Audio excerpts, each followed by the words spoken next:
Hello guys, welcome to my YouTube channel biology booster. तो guys आज हम अपना टॉपिक करेंगे, उसका नाम है बायोलॉजिकल क्लासिफिकेशन। बायोलॉजिकल क्लासिफिकेशन जो पूरा चैप्टर है वो आपकी क्लास 9th के चैप्टर डाइवर्सिटी से रिलेटेड है। ठीक है, ध्यान रखना, ये जो पूरा चैप्टर है आपका बायोलॉजिकल क्लासिफिकेशन, पूरा तो नहीं लेकिन 95% जो है वो रिलेटेड करता है क्लास 9th से। ठीक है, क्योंकि इसमें ऐसे टॉपिक्स आए जो कि हमारे क्लास 9 से रिलेट करते हैं। देखिएगा, सबसे पहले यहाँ पे आया हमारा एरिस्टॉटल्स क्लासिफिकेशन। देखिएगा, हालांकि ये ज़्यादा इम्पोर्टेंट नहीं है, लेकिन वही बात है, हम किसी भी चीज़ को इग्नोर नहीं करेंगे, तो हमें इस पर ज़्यादा फोकस तो नहीं करना, कम फोकस भी नहीं करना। ठीक है, ओके। तो इस पे हम सबसे पहले बात कर लेते हैं Aristotle's classification. Aristotle classification was the earliest classification on the basis for classification of organism. ये जो आपका एरिस्टॉटल क्लासिफिकेशन है, ये एरिस्टॉटल ने दिया था, जैसा आप फोटो में देख भी सकते हो। ठीक है, तो इन्होंने सबसे पहले तो प्लांट्स को डिस्ट्रीब्यूट किया था ट्रीज, शर्ब्स और हर्ब्स की फॉर्म में। साथ ही इन्होंने एनिमल्स को 2 ग्रुप्स में डिवाइड किया था। किसकी बेसिस पे? On the basis of red blood cell and white blood cells, as you can see in this picture. Okay, और हाँ, फिगर। ठीक है, देखिएगा, एग्जांपल मैंने लिख रखे हैं रेड ब्लड सेल की। तो रेड ब्लड सेल में अगर हम बात करते हैं तो मैमल्स आ गया, लिजार्ड्स आ गए, बर्ड्स आ गई और फिश आ गई। नो रेड ब्लड सेल के भी फर्दर 2 पार्ट्स हुए, hard bodied and soft bodied. सबसे पहले हम बात करते हैं हार्ड बॉडीड की। हार्ड बॉडीड में आए आपके इंसेक्ट्स, सॉफ्ट बॉडीड में आए आपके शेल वाले ऑर्गेनिज्म और नो शेल वाले ऑर्गेनिज्म। शेल में आई आपकी शेलफिश और नो शेल में आई आपकी जेलीफिश। ओके, ये ज़्यादा इंपॉर्टेंट नहीं था। 2 किंगडम क्लासिफिकेशन, IMP है ये। ओके, ये बहुत इंपॉर्टेंट है, पूछ लिया जाता है कि 2 किंगडम क्लासिफिकेशन करा किसने था। तो किया था उन्होंने, जो साइंटिस्ट थे वो थे कार्ल वॉन लीनियस। ये रहे कार्ल वॉन लीनियस।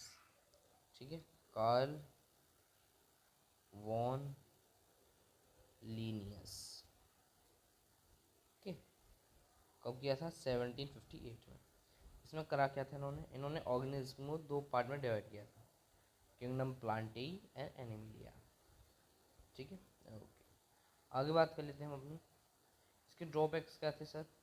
इसके ड्रॉबैक्स तो सर ये हुए कि इन्होंने प्रोकैरियोटिक सेल्स को और यूकैरियोटिक सेल को, याद होगा आपको, प्रोकैरियोटिक सेल्स और यूकैरियोटिक सेल्स 9th क्लास में पढ़ा था हमने, जो स्मॉल होते हैं और जो बड़े होते हैं। प्रोकैरियोटिक और यूकैरियोटिक में जो बड़े और छोटे होते हैं सेल्स। ठीक है, जैसे प्रोकैरियोट में आपका साइनोबैक्टीरिया आ गया और बैक्टीरिया आ गया। यूकैरियोट में फंजाई, मॉसेस, जिम्नोस्पर्म, एंजियोस्पर्म आ गए। उन्होंने एक ही कैटेगरी में डाल दिया था, प्लांट्स वाली कैटेगरी में। किसके बेसिस पे? On the basis of cell wall. आप देख भी सकते हो। तो अगली बात करते हैं हम अपनी। इन्होंने यूनिसेलुलर ऑर्गेनिज्म को और मल्टी सेलुलर ऑर्गेनिज्म को इन्होंने एक ही ग्रुप में डाल दिया था। ठीक है, लाइक एज आपका क्लैमिडोनोमस और स्पाइगेरा, वो एक ही ग्रुप में आ गए थे। ग्रुप का नाम था यहाँ पे एल्गाई। ठीक है, इन्होंने हेटेरोट्रॉपिक फंजाई और ऑटोट्रॉपिक ग्रीन प्लांट्स को डिफरेंट ग्रुप में नहीं डाला था। ठीक है, अच्छा, जैसे क्यों, क्या दिक्कत थी इनमें ऐसी? क्योंकि फंजाई के पास चिटिनियस सेल वॉल होती है। चिटिनियस हम आगे जाके पढ़ेंगे। चिटिन एक सब्सटेंस होता है, चिटिन, चिटिन एक सब्सटेंस होता है, वो हम आगे जाके समझेंगे अच्छी तरीके से, क्लियरिटी से। अगली बात करते हैं, जो ग्रीन प्लांट्स की जो सेल वॉल होती है वो सेल्यूलोज से मिलकर बनी हुई होती है। ओके, अब जो 5 किंगडम क्लासिफिकेशन है, ये 95% चैप्टर है आपका। ये जो जितने भी हमें ये क्लासिफिकेशन दे रखे हैं 95% है इस पूरे चैप्टर का। ओके, सबसे पहले हम बात कर लेते हैं ये प्रपोज किसने किया था। ध्यान से देखिएगा यहाँ पे, it is proposed by R.H. Whittaker in 1969। इसमें क्या क्या आए थे अब यहाँ पे देखिए, Monera, Protista, Fungi, Algae, sorry, Monera, Protista, Fungi, Plantae, Animalia. Okay, इन्होंने किस बेसिस पे किया था, ये एक इंपॉर्टेंट क्वेश्चन है। इन्होंने जो क्लासिफिकेशन किया था, इस क्लासिफिकेशन को किया था इनके सेल स्ट्रक्चर पे, साथ ही इनके मोड ऑफ न्यूट्रिशन पे, मोड ऑफ रिप्रोडक्शन पे, ठीक है, और सेल स्ट्रक्चर पे। ओके, ये इंपॉर्टेंट क्वेश्चन है।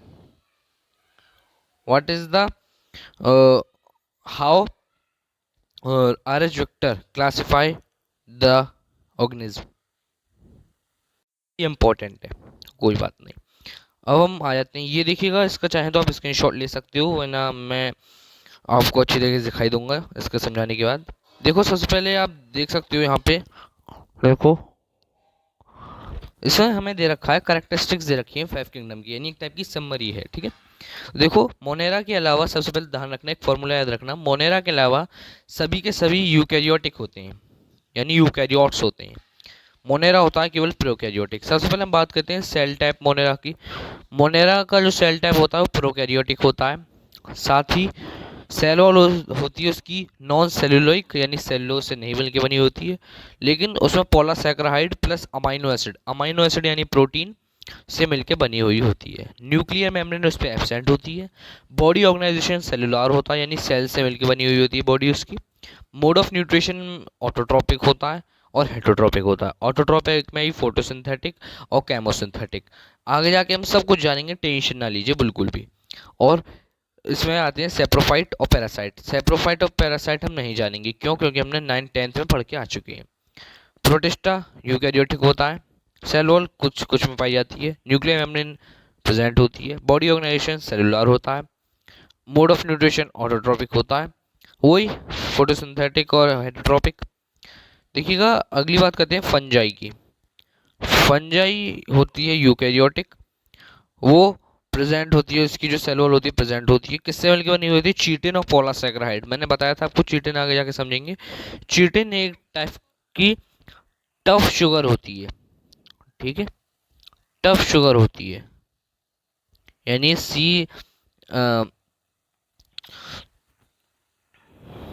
ठीक है, ओके। अगली बात करते हैं, न्यूक्लियर मेम्ब्रेन इसमें प्रेजेंट होती है। मल्टी सेलुलर होता है इसका body organisation. Mode of nutrition heterotrophic होता है।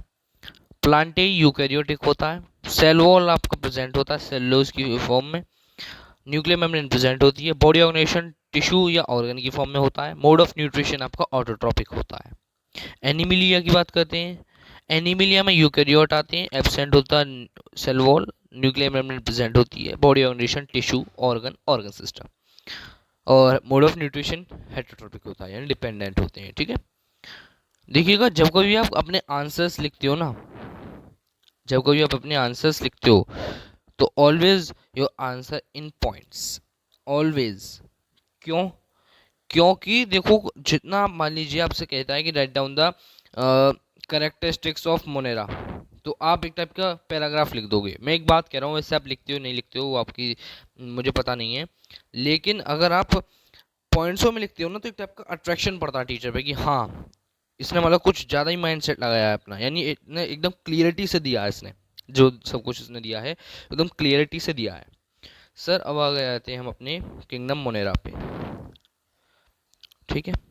किंगडम मोनेरा को हम बैक्टीरिया भी बोल देते हैं। क्यों बोल देते हैं? क्योंकि इनमें बहुत सारे माइक्रो ऑर्गेनिजम्स आते हैं, इनमें से बहुत सारे पैरासाइट्स होते हैं, ठीक है। इनके 4 टाइप होते हैं, मतलब 4 शेप होती हैं: कूकस, बेसिलस, विब्रियम, स्पाइरलियम।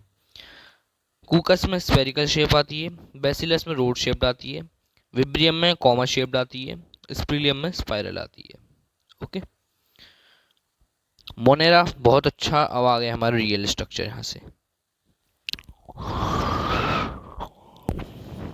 देखिएगा। Kingdom Monera, some bacteria are autotrophic, majority are heterotrophs, यानी जो बहुत सारे जो बैक्टीरिया होते हैं, अगली बातें करते हैं सर हम अपनी।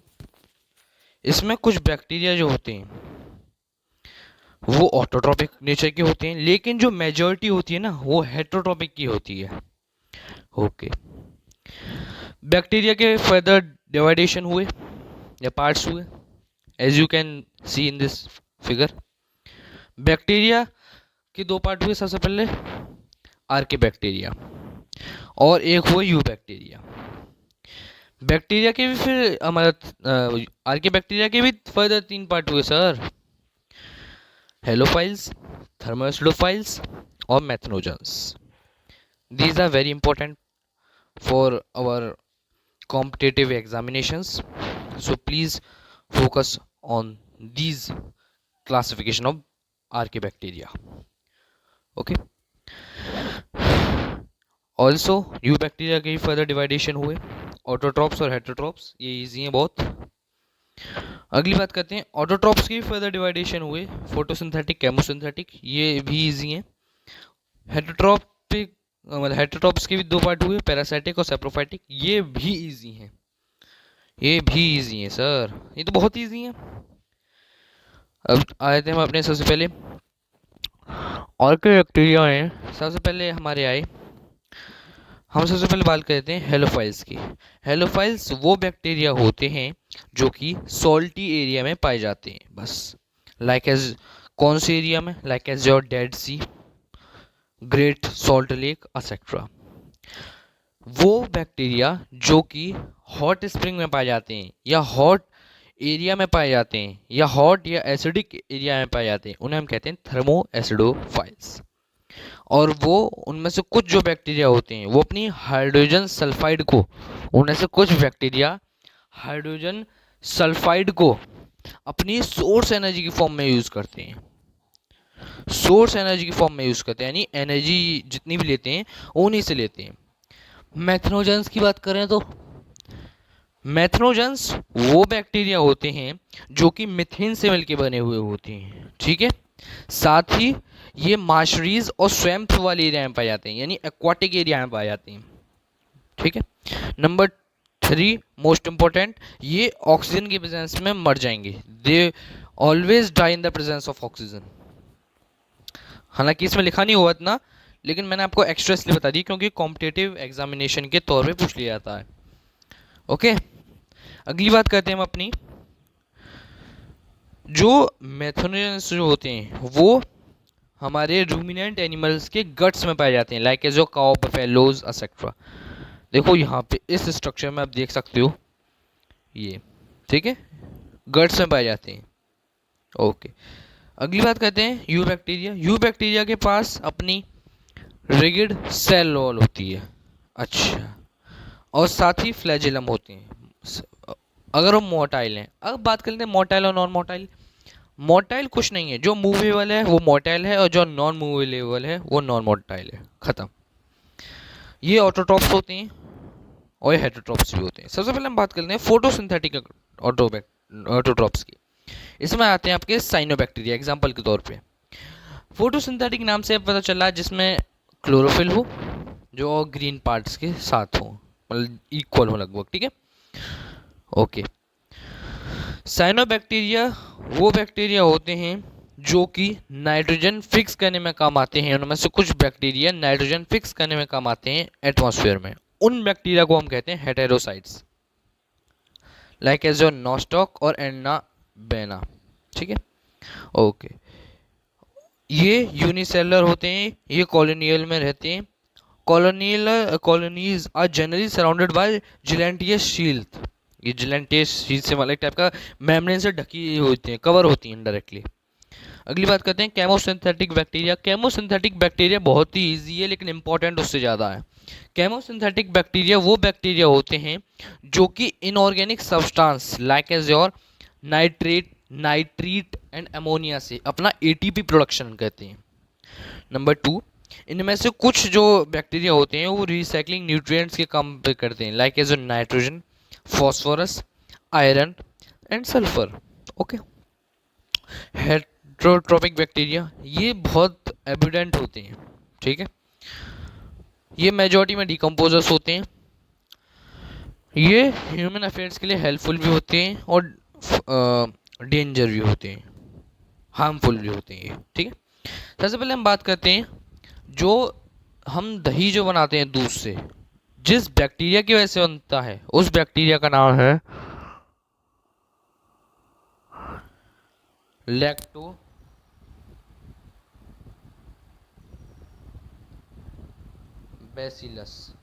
वेरी इंपॉर्टेंट नेम, ठीक है, लैक्टोबैसिलस। Okay, lactobacillus. इनमें से कुछ एंटीबायोटिक बनाने के लिए भी काम आते हैं। Antibiotic like as of Penicillium. हालांकि एंटीबायोटिक तो फार्मास्यूटिकल्स में आते हैं ज़्यादा, एंटीबायोटिक वगैरह। जैसे आपने कभी क्रोसिन की गोली खाई होगी या पैरासीटामोल की गोली खाई होगी, तो पैरासीटामोल जो है वो एंटीबायोटिक है, ठीक है। यानी जो भी हमारे शरीर में कोई भी दिक्कत है वो उसको ठीक कर देगी। कोई भी दिक्कत है, सर में दर्द है, बुखार है, X Y Z anything else, वो ठीक कर देगी, ठीक है। और ये इनमें से कुछ पैथोजेंस भी होते हैं, पैथोजेंस जो कि हमारी बॉडी के लिए डेंजर होते हैं, जो कि कॉलेरा, टाइफाइड, पोलियो तक कर देते हैं। टाइफाइड तो आपको पता होगा। मलेरिया पता होगा, मलेरिया किससे होता है? प्लाज्मोडियम से होता है। किसके अंदर पाया जाता है? फीमेल एनोफेलिस के अंदर पाया जाता है, ठीक है। इनका रिप्रोडक्शन फिजन से भी हो सकता है, स्पोर्ट्स से भी हो सकता है। माइकोप्लाज्मास बहुत ही इंपॉर्टेंट टॉपिक है सर। माइकोप्लाज्मा वो ऑर्गेनिज्म होते हैं जिनके पास अपनी सेल वॉल नहीं होती, और इनको ये भी कहा जाता है कि स्मॉलेस्ट लिविंग सेल हैं। माइकोप्लाज्मास जो होते हैं स्मॉलेस्ट लिविंग सेल के नाम से जाने जाते हैं। ये ऑक्सीजन के बिना जीवित रह सकती हैं, और many are pathogenic in animals and plants. ये पैथोजेनिक भी होते हैं प्लांट्स में और एनिमल्स में। अगली जो हम वीडियो में अपना डिस्कशन करेंगे वो हम करेंगे किंगडम प्रोटिस्टा पर। ओके, आशा करता हूँ आपको यहाँ तक समझ में आया होगा बहुत अच्छी तरीके से। Thank you for watching my this video and taking my lecture. Please subscribe my channel and like on this video, comment and share also. Thank you guys.